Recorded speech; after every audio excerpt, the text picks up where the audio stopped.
بسم اللہ الرحمن الرحیم یا علی علیہ السلام مدد. جیسا ٹائٹل دیکھ رہے ہیں، یہ ملحدین جو ہے وہ سوچتے ہیں کہ ہمارے جو سوال ہے وہ جدید سوال ہے، کیونکہ سائنس جدید ہے تو اس وجہ سے سوال ہے، کیونکہ یہ صرف خام خیالی ہے. حقیقت میں جو ہے یہ سوال پرانے ہی ہیں. وقت ضائع کیے بغیر میں آپ کو ویڈیو سناتا ہوں حارث سلطان کی، جو مفتی عثمان صاحب کے ساتھ ہے، پھر اس کے بعد گفتگو کرتے ہیں. جو زیادہ انٹرسٹنگ کوشچن ہے وہ یہ ہے، جیسے کہ میں نے آپ کو بتایا کہ میں ایک ایگنوسٹک ایتھیسٹ ہوں، یعنی میں اپنی زندگی ایسے جیتا ہوں جیسے خدا نہیں ہے، لیکن میں آپ کو 100% دعوے و رسوخ کے ساتھ یہ کبھی نہیں کہوں گا. یہ بات میں نے بہت دفعہ کہی ہے کہ خدا کا وجود 100% نہیں ہے. ہو سکتا ہے 99% میرے دل میں ہو کہ نہیں ہے، کیونکہ اس کا کوئی ثبوت نہیں ملتا. اور باقی کی جو انڈکٹیو ریزننگ جسے ہم کہتے ہیں، چھوٹے چھوٹے شواہد ملتے ہیں، اس کے اوپر ہم دیکھتے ہیں کہ اس کے بعد جو ہمیں ایک سرکمسٹینشل ایویڈنس کی جو پہاڑ کھڑا ہوتا ہے، اس سے ہمیں یہ اندازہ ہوتا ہے کہ اس کائنات کو کوئی بنانے والا نہیں. لیکن اگر ہم فرض کر لیتے ہیں کہ شاید اس کائنات کو کوئی بنانے والا ہے، پھر اس سے زیادہ بڑا سوال یہ کھڑا ہوتا ہے کہ اس کائنات کا بنانے والا کون ہوگا. کیونکہ انسانی تاریخ میں ہزاروں خدا گزرے ہیں، اور ان میں سے صرف ایک ایسا خدا ہر بندہ اس خدا کو مانتا ہے جس خدا کے گھر میں یا خاندان میں، اس ماننے والے خاندان میں لوگ پیدا ہوتے ہیں. میجورٹی ایسا ہوتا ہے. کچھ لوگ ادھر سے ادھر جاتے رہتے ہیں، چھلانگیں مارتے رہتے ہیں، اور وہ بھی ڈیپینڈ کرتا ہے کہ آپ وقت کے کس دور میں پیدا ہوئے ہیں. اگر آپ آج سے 3000 سال پہلے پیدا ہوئے تھے تب تو آپ گریک خداؤں سے یونانی خداؤں کو اپنے خداؤں کو سواپ کر رہے ہوتے، یا بعد میں نورس کر رہے ہوتے، لیکن بیچ میں پھر ایک ابراہیمک گاڈس کا جو سلسلہ شروع ہوا، اور آج کل وہ ڈومیننٹ ریلیجنز ہیں، اسی کے اندر لوگ اسی کے اوپر. میں بھی ایک ویڈیو دیکھیں، دو چیزیں، ایک چیز قدرتی ہوتی ہے، ایک چیز مصنوعی ہوتی ہے. مصنوعی چیز کے اوپر ڈیزائن ہمیں نظر آتا ہے، مصنوعی چیز کے اوپر کوئی ایسی چیز نہیں بنائی جاتی جس کا کوئی فائدہ نہیں ہوتا. لیکن قدرتی چیزوں میں ہمیں بہت ساری چیزیں ایسی ملتی ہیں جن کا کوئی فائدہ یا مقصد نہیں ہے. تو وہ جو فائدہ یا مقصد نہیں ہے، تو اس لیے اس کا جو انٹیلیجنٹ ڈیزائن کا جو آرگومنٹ ہے کہ اس کو کسی نے ڈیزائن کیا، وہ argument it falls on his back side, کہ جیسے آپ کا اپینڈکس کیوں ہے، آپ کی عقل دار کیوں ہے، آپ کی دم کیوں ہے، جو ہماری ٹیل بون ہے، وغیرہ وغیرہ. آپ کوئی گاڑی ایسی نہیں بنائیں گے جس کے اوپر آپ ایک سینگ لگا دیں گے جس کا کوئی مقصد نہیں ہوگا، کیونکہ ظاہر بات ہے جب آپ ڈیزائن سوچ بوجھ کے ساتھ کوئی چیز ڈیزائن کرتے ہیں تو آپ اس طرح کی چیزیں نہیں کرتے. لیکن ارتقاء میں کچھ چیزیں جو ریمننٹس ہوتی ہیں، جو چیزیں رہ جاتی ہیں، باقیات رہ جاتی ہیں ارتقاء میں، اس لیے وہ ہماری عقل دار، ہماری دم، ہمارا اپینڈکس، مردوں کے نپلز جو ہیں، ان کا کوئی مقصد نہیں ہے، کوئی ضرورت نہیں ہے. یہ ساری چیزیں ریمننٹس ہیں ارتقاء کے ذریعے. تو یہ ارتقاء سے ایکسپلین ہوتی ہے. لوگوں کو پھر ارتقاء کی سمجھ نہیں آتی. ایسے نہیں ہوتا کہ ایک دن ایک ماں کے سینے میں کچھ نہیں ہے، اگلے دن اسے بچہ دیا تو پھر ایک دم سے وہ پہلی ماں ایسی بن گئی جس کے ایسے ہوتا ہے. یہ میموری گلینڈز جو ہیں، یہ آہستہ آہستہ انوالو ہوتے ہیں. پہلے یہ دودھ نہیں، پہلے اس سے نگرداشت نکلتی ہے. پھر جس طرح یہ آنکھ کی زیادہ بہتر ایگزامپل ہے کہ آنکھ کی ایسی نہیں تھی کہ ایک جانور ایسا تھا جس کی آنکھ نہیں تھی اور دوسرا جانور ایسا تھا جس کی بڑی زبردست آنکھ نکل آئی. یہ ایسے نہیں ہوتا. اس کی مثال ایسی ہے کہ ایسا نہیں ہوتا کہ جس دن بچہ 18 سال سے کم ہوتا ہے، 17 سال 364 دن ہوتا ہے، تو وہ اس کا دماغ ایک بچے والا ہوتا ہے، پھر جیسے ایک دن کراس کرتا ہے تو ایک دم سے وہ ایڈلٹ بالغ ہو جاتا ہے. تو یہ ایسا نہیں ہوتا. یہ کسی کا کوئی مقدمہ نہیں ہے ارتقاء میں بھی. فار ایگزامپل، میں آپ نے اس کی بات کی ہے، میموری گلینڈز کی ہے، اس کا بھی وہی پرنسپل ہے جو آنکھ کا پرنسپل ہے. آنکھ کا پرنسپل ایسے ہے کہ پہلی جو جاندار تھے کیمبرین ایکسپلوژن میں، وہ لائٹ سینسٹیو تھے. ان کو یہ ان کی آنکھ نہیں تھی، وہ لائٹ سینسٹیو تھے. انہیں پتا تھا کہ یہاں پہ لائٹ کا سورس آہستہ آہستہ انہیں پتا چل رہا ہے کہ زیادہ ہو رہا ہے، وہاں پہ پریڈیٹر آ رہا ہے، وہ ان کو شیڈ سے پہچان ہے. تو اس سے وہ آہستہ آہستہ بہتر ہوا. اسی طرح جس طرح ایک بچہ آہستہ آہستہ بڑا ہوتا ہے. اور یہ ایسے نہیں ہے جیسے لوگوں کو یہ چیز سمجھ نہیں آتی کہ کیا ایک دن میں ایسے ہو گیا کہ ایک دن دودھ تھا، اگلے دن دودھ، ایک دن نہیں تھا تو اگلے دن دودھ آنا شروع ہو گیا. دوسری بات یہ کہ یہ جو میں نے آپ کو لائٹ کی ایگزامپل دی وہ اس لیے دی کیونکہ یہ آپ کو آپ کا ماحول، آپ کا انوائرمنٹ آپ کو فورس کر رہا ہے کہ آپ کے اندر یہ چینجز تھوڑے تھوڑے سے آتے رہیں. اسی لیے ہم کہتے ہیں کہ اس کے لیے ڈیزائن کی ضرورت نہیں ہے. اب لائٹ ہے وہ ہے. ٹھیک ہے جی سر، جو زیادہ انٹرسٹنگ کوشچن ہے وہ یہ ہے، جیسے کہ میں نے آپ کو بتایا کہ میں جو سوال کر رہا ہے وہ آپ سن لیا آپ نے. آپ ایسا جڑے رہیے گا. میں آپ کو آخر میں ایک خوبصورت سی ایک کہانی بھی سناؤں گا اس ایوولوشن کے اوپر، لہٰذا آپ میرے ساتھ جڑ رہیے گا ان تک. یہ سمجھ رہا ہے کہ یہ سوال ہے، یہ وہ سوال ہے کہ جو اس کے پاس آج سے ہے، جدید سائنس کی وجہ سے ہے، اور پہلے یہ سوال نہیں تھے، جو کہ اس کا خام خیالی ہے. آج سے تقریباً 1400 سال پہلے، 1350 سال پہلے، امام جعفر صلی اللہ علیہ وسلم کے دور مبارک میں ان کے ایک صحابی تھے جناب مفضل بن عمر. تو انہوں نے مولا سے اس کے بارے میں بہت علم لیا، کیونکہ وہ بہترین مناظرہ کرنے والے، علم و کلام سے کلام کرنے والے، منطق اور گفتگو، اور وہ مولا کے بڑے ہی بہترین شاگرد تھے. تو مولا نے اس کے بارے میں بہت کچھ ان سے بیان کیا. وقت ضائع کیے بغیر ہم اس طرف چلتے ہیں.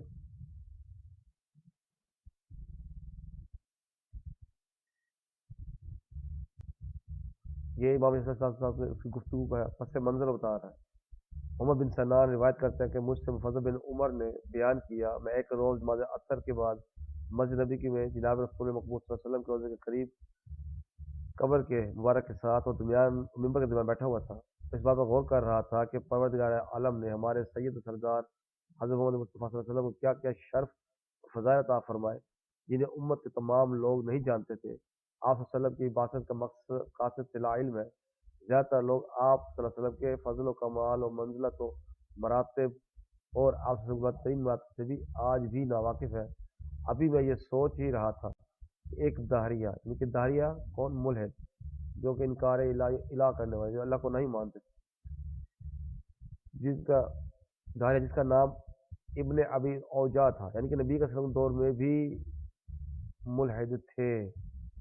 یہ جو حارث سلطان یہ پہلا ملحد نہیں ہے، سمجھا کہ جو اوپر سائنس آئی ہے تو اس کے بعد یہ سارا نظام بنا ہے۔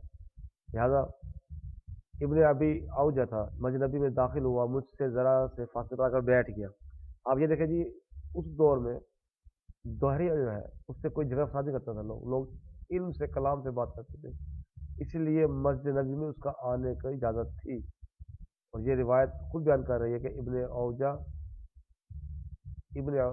ابی اوجا جو تھا وہ ملحد تھا، دہریہ تھا، مشہور تھا، تو جانتے تھے جب مفضل، تو انہوں نے بتا رہے ہیں کہ وہ مسجد نبی میں آ کر بیٹھے، تو مجھ سے کچھ فاصلے آ کر بیٹھ گئے۔ ذرا دیر گزری تھی کہ ایک ساتھیوں اس کے گروپ میں سے ایک اور شخص میں نے داخل ہوا، ابن ابی اوجا کے قریب آ کر بیٹھ گیا۔ وہ دو باتیں کرنے لگے۔ گفتگو کا آغاز ابن ابی اوجا نے کیا کہ قبر مت ہے، جب رسول خدا صلی اللہ علیہ وسلم کی طرف دیکھتے ہوئے اپنے ساتھ سے کہنے لگا، اس صاحب قبر نے بڑی عزت پائی، شرف و بزرگی کے تمام حصے اس نے حاصل کر لیے، تمام حالات میں اس نے بڑا مرتبہ پایا۔ اس کا ساتھی بولا، ہاں، محمد صلی اللہ علیہ وسلم ایک فلسفی آدمی تھا، اس نے بڑے بڑے باتوں کو دعویٰ کیا، اس در وہ معجزے لایا جنہوں نے عام عقلوں کو حیران کر دیا۔ عقل مندوں نے انہیں سمجھنے کے لیے فکر کے دریا میں غوطے لگائے مگر ناکام ہی رہے۔ پھر جب عقلاً فساد اور خطبہ نے اس کی دعوت قبول کر لے تو لوگ فوج در فوج اس کے دین میں داخل ہونے لگے۔ تو یہ سارا وہ بیان کرتا رہا۔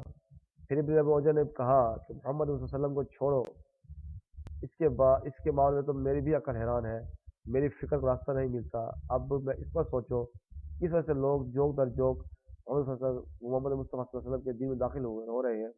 یعنی پروردگار عالم کے بارے میں بتاؤ، یا وہ بھی کوئی چیز ہے کہ نہیں، یعنی لاکھ مثل شاہی کے بارے میں بتاؤ کہ وہ کیا شے ہے۔ فضل ابن عمر بیان کرتے ہیں کہ اس کے بعد ابن ابی اوجا نے اشیاء عالم کی فضا پر بات کرنا شروع کی، جیسے کہ حارث سلطان کر رہا تھا، اور کہنے لگا یہ سب چیزیں کس طرح بنی۔ اس نے اس بات پر بھی خاص زور دیا کہ یہ سب چیزیں کسی نے نہیں بنائی، ان کا بنانے والا اور مدبر و مسلح نہیں، بلکہ یہ خود بخود پیدا ہو جاتی ہے، اور ہمیشہ سے ایسا ہی ہوتا آیا، یہ اس طرح چلتی آئی ہے اور اس طرح چلتی رہے گی۔ اکثر آپ دیکھ لیں کہ یہی بات ہی حارث سلطان کر رہا تھا۔ فضل بن عمر نے جب یہ کلام سنا تو اس کو غصہ آیا، تو یہ ساری روایت ہے جس سے ہمارا کوئی اس موضوع سے لین دین نہیں ہے۔ اس کے آخر میں جو ہے وہ پھر مسجد نبوی سے اٹھے اور وہ گئے امام جعفر کے پاس، ان سے بیان کیا یہ سارا کچھ کیا ہے۔ تو فرماتے ہیں کہ میں اسی حالت میں اپنے آقا صلی اللہ علیہ وسلم امام صلی اللہ علیہ وسلم کو حاضر ہوا۔ آپ نے مجھے شکست حال میں دیکھا تو فرمایا، کیا ہے ہوا مفضل، خیریت تو ہے؟ مفضل کہتے ہیں کہ میں نے ان دہریوں کی باتیں جو سنی تھی، جس دلیل سے انہوں نے کلام کو رد کیا تھا، وہ سب تفصیل آقا صلی اللہ علیہ وسلم کے سامنے بیان کر دی۔ امام جعفر کے سامنے میری بات سن کر مجھ سے فرمایا، فضل فکر نہ کرو، میں تمہیں باری تعالی عز و جل کی وہ حکمت بتاؤں گا جو تمام عالم، درندوں، چوپاؤں، پرندوں، کیڑے مکوڑوں، ہر قسم کے جانداروں، خواہ و حیوان ہو یا نباتات ہو، پھلدار درختوں، عام پیڑ پودوں، غذا میں استعمال والی سبزیوں اور دوسرے نباتات موجود ہیں۔ میں تمہیں اسبات وجود خدا پر ایسے مستحکم دلائل کی تعلیم دوں گا اور ایسی باتیں بتاؤں گا جس سے عبرت حاصل کرنے والے سبق حاصل کریں گے اور ایمان والوں کے دلوں کو اطمینان قلب حاصل ہوگا، اور اللہ کا انکار کرنے والے حیران اور ششدر رہ جائیں گے۔ تم کل صبح سویرے میرے پاس آنا۔ تو یہ بیان کیا۔ اس کے بعد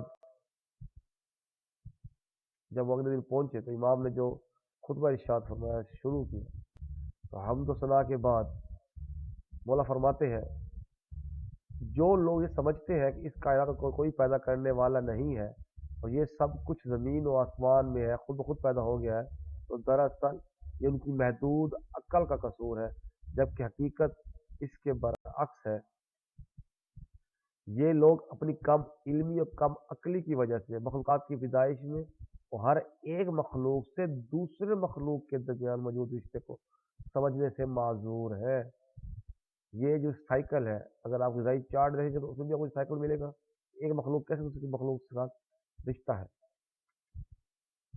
فرماتے ہیں کہ وہ اللہ تعالیٰ کی اس حکمت اور صنعت ٹیکنالوجی یعنی کہ کو بھی نہیں سمجھ پاتے جو اللہ تعالیٰ نے صحراؤں، میدانوں، سبزاروں، سمندروں، دریاؤں، پہاڑوں، ہموار اور نہب معاذ میں پیدا ہونے والی طرح طرح کی مخلوقات، انسانوں، حیوانوں، پیڑ پودوں، ننھے ننھے کیڑوں، معدنیات، جڑی بوٹیوں، ہواؤں، فضاؤں، بارش، سورج کے طلوع و غروب ہونے اور چاند سر کرنے میں صرف کر رکھی ہے۔ ان کی عظمت اور اہمیت اور قدر و قیمت کی توفیق الہی حاصل ہونے کی صورت میں ہی صرف صاحبان عقل اور علم سمجھ سکتے ہیں۔ کفار جنہیں قرآن میں جانوروں سے بھی بدتر کہا گیا ہے، وہ اللہ تعالیٰ کی نشانی کو سمجھنے سے قاصر ہے۔ اسی طرح جس طرح جانور صرف آج میں زندہ رہتا ہے، اسے اپنے کھانے پینے، افزائش کرنے اور بھاگنے دوڑنے کے سوا کوئی کام نہیں ہوتا۔ یہ جانور اللہ ہی کے بنائے ہوئے ہیں، نظام کے مطابق ذمہ داریاں پوری کرتے ہیں، لیکن وہ مکلف نہیں، وہ جواب دہ نہیں۔ اللہ کی نشانیوں کو اور اس طرح خلقت کے نظام پر غور کریں۔ اللہ کا انکار کرنے والوں کی مثال ان جانوروں سے ہی بدتر ہے۔ اللہ نے انہیں آنکھیں دی ہیں مگر دیکھتے نہیں، کان دی ہے مگر سنتے نہیں، عقل و شعور عطا کی ہے لیکن وہ اس عقل و شعور سے بے بس اتنا ہی کام لیتے ہیں جس قدر جانور اپنی محدود عقل سے لے سکتے ہیں۔ اللہ تعالیٰ ان تمام باتوں سے برتر ہے جسے یہ بیان کرتے ہیں۔ اللہ تعالیٰ انہیں قتل کر یہ کہاں بہہ کے چلے جاتے ہیں۔ مولا نے ایک بہترین سی مثال دی ہے ان ملحدین کے بارے میں، وہ آپ سنیں، اس پہ ہم خطاب کریں گے، پھر وہ میں کہانی سناؤں گا جس کو میں نے وعدہ کیا۔ دراصل معاملہ یہ ہے، ان لوگوں کی مثال ایک نابینا افراد کی سی ہے جو کسی انتہائی خوبصورت کشادہ تمام آسائشوں سے مزین گھر میں داخل ہو گئے۔ اس گھر میں قالین بچھے ہیں، چھتوں پر فانوس لٹک رہے ہیں، کمروں میں بہترین اور خوبصورت ساز و سامان موجود ہے، مختلف مقامات پر شمع روشن ہے، ایک وسیع دسترخوان پر طرح طرح کے تازہ اور مزیدار کھانے سجے ہوئے ہیں، گھر میں ہر موقع کی مناسبت سے پہننے والے ملبوسات بھی موجود ہے۔ غرض اس عالی شان گھر میں ضرورت کی ہر چیز موجود ہے، وافر مقدار میں موجود ہے، اپنی جگہ پر رکھی ہوئی ہے۔ نابینا افراد کا ہاتھ تھامنے والا کوئی نہ ہو، جب یہ نابینا افراد اس گھر میں داخل ہو اور کوئی ان کا ہاتھ تھامنے والا، انہیں راستہ بتانے والا، انہیں ان کی جگہ پر دکھانے والا وہاں موجود نہ ہو، تو وہ نابینا افراد کبھی ایک چیز سے ٹکرائیں گے، کبھی دوسری چیز سے ٹکر کھائیں گے، کبھی کچھ توڑیں گے، کبھی خود زخمی ہوں گے۔ یہ بس دائیں بائیں ہاتھ چلاتے رہیں گے اور سمجھ نہیں پائیں گے کہ کس چیز کی کیا اہمیت ہے، اسے یہاں کیوں رکھا گیا، یہ کس طرح بنی ہے، کس کام آتی ہے، کس طرح استعمال کی جاتی ہے، اس چیز کی یہاں رکھنے کا کیا فائدے ہیں۔ وہ نابینا افراد ان چیزوں سے ٹکراتے رہیں گے، جھنجھلاتے رہیں گے، غصہ کرتے رہیں گے، ان چیزوں کے بنانے والے یا انہیں اس مقام پر رکھنے والے کو برا بھلا کہتے رہیں گے۔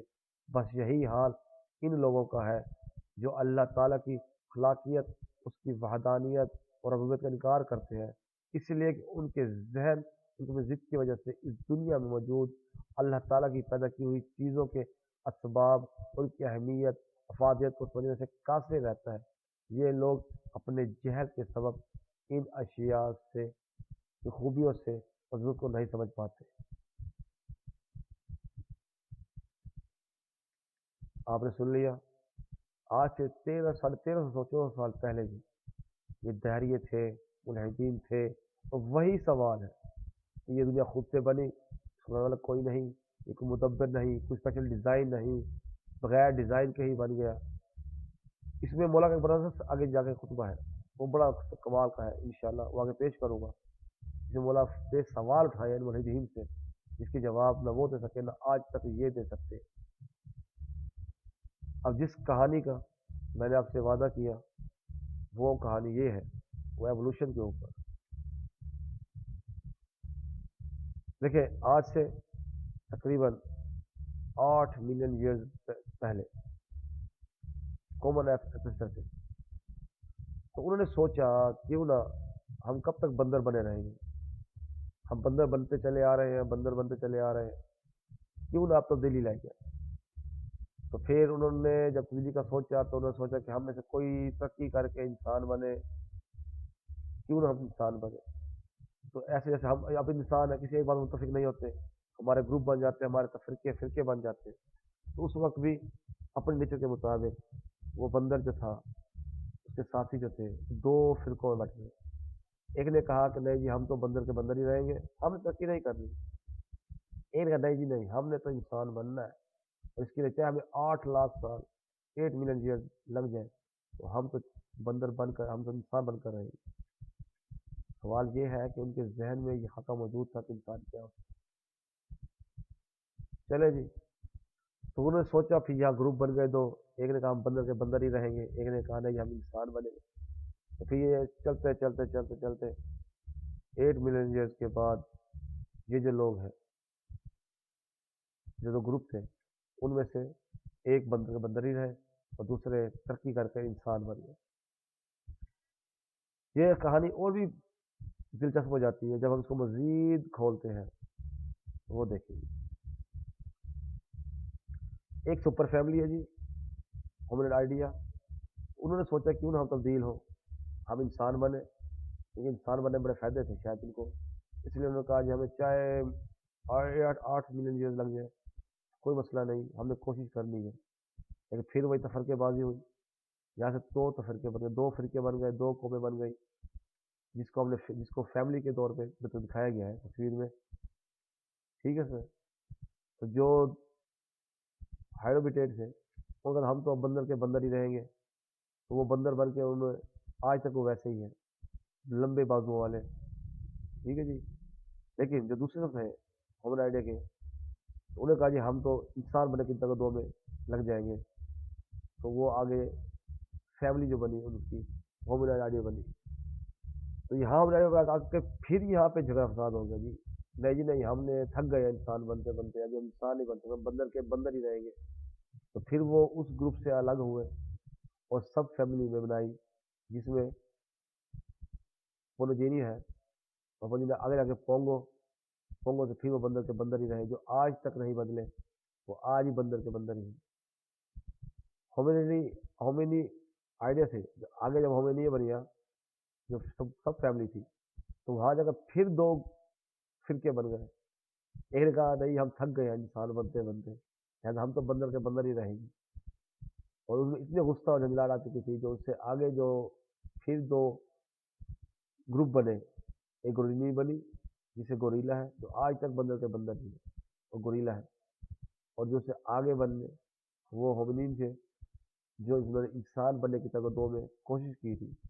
لیکن یہاں آ کر پھر وہ تھک گئے اور کہا ہم انسان نہیں بنتے، ہم بندر کے بندر ہی رہیں گے. یہاں تو تم نے بننا تو بنو. یہاں بھی دو گروپ بنے.